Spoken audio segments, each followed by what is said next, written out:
industrial IoT is a big thing, obviously connecting factories, smart factories together, 5G, private 5G within factories. What are some of the trends you're seeing with networking and SDN in factory environments?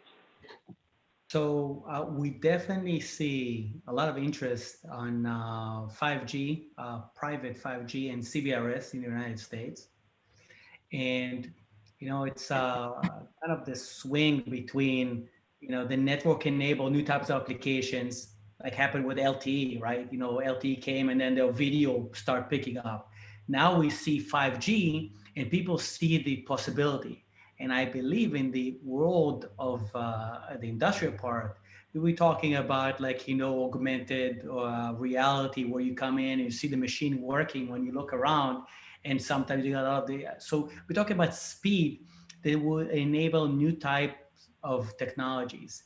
5G, the way I look at it, is as important almost as the industrial revolution, because for me, 5G is how we interface with machines.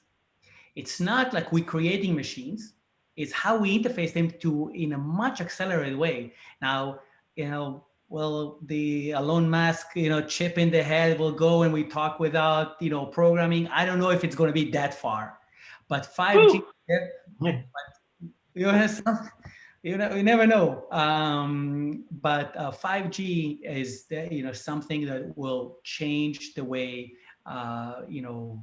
factories and anything industrial will work with new types of applications. Some of them that, some of them will be the most successful we're not even aware of.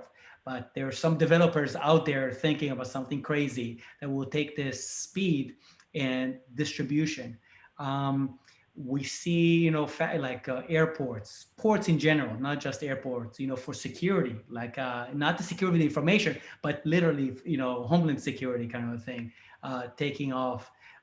So network will enable faster, more important application that we have today.